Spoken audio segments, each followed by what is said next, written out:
প্রশ্ন করা হচ্ছে, জামাত ইসলামী নেতৃত্বাধীন 10 দলের জনসমর্থন দিন দিন বেড়ে যাচ্ছে কেন? 10 দলের জনসমর্থন বেড়ে যাচ্ছে তাদের অবস্থান স্পষ্ট হওয়ার কারণে।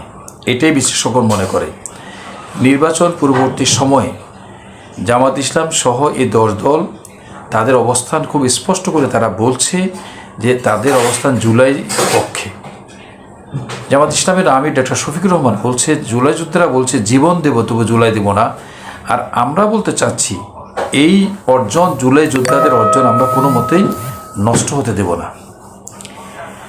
ডক্টর শফিকুর রহমান খুব স্পষ্ট করে বলছেন আধিপত্যবাদের বিরুদ্ধে, যে আমরা তিস্তা ব্যারেজ প্রকল্প বাস্তবায়ন করব, এতে কাদের ভালো লাগবে না লাগুক।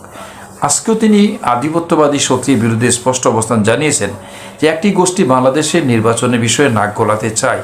আমরা তাদেরকে স্পষ্ট করে বলতে চাই, নরম করে শক্ত কথা বলতে চাই, আপনারা আমাদের দেশের নির্বাচনের বিষয়ে নাক গলাবেন না। আমরা প্রত্যেকটা দেশের সাথে ভারসাম্যপূর্ণ সম্পর্ক চাই, বন্ধুত্বপূর্ণ সম্পর্ক চাই, তবে সেই সম্পর্ক হতে হবে সম্মানের ভিত্তিতে, সমতার ভিত্তিতে, পারস্পরিক শ্রদ্ধা ও স্বার্থের ভিত্তিতে। তিনি স্পষ্ট করে বলছেন আমরা দুর্নীতি করব না, আমরা দুর্নীতিকে মেনে নেব না। তিনি বলছেন আমরা চাঁদাবাজি করব না, তার চাঁদাবাজিকে আমরা মেনে নেব না।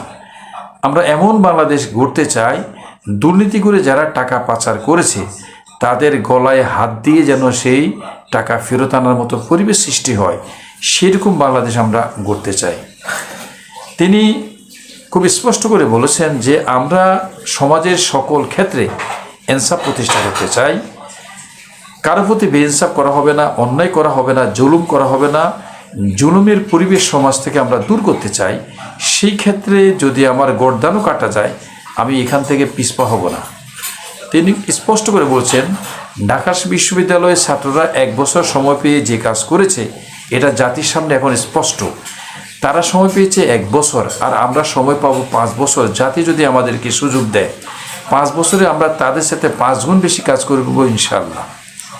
তিনি বলতে চাচ্ছেন বিচারের ক্ষেত্রে একজন প্রধানমন্ত্রী কিংবা একজন দেশের প্রেসিডেন্টের জন্য যে মানের বিচার হবে, একজন রিক্সাওয়ালার জন্য, একজন মুঠে মাঝির জন্য, সমাজের একেবারে নিচের পর্যায়ে যারা বসবাস করেন তাদের জন্য বিচার সমান পর্যায়ের হবে। উপরতলা লোকদের জন্য একরকম বিচার, নিচতলা লোকদের জন্য একরকম বিচার, এরকম হবে না। তিনি একসাথে জোটবদ্ধভাবে সরকার গঠনের ব্যাপারে স্পষ্ট করেছেন, যারা দুর্নীতি চাঁদাবাজি করবে না, প্রশ্রয় দিবে না,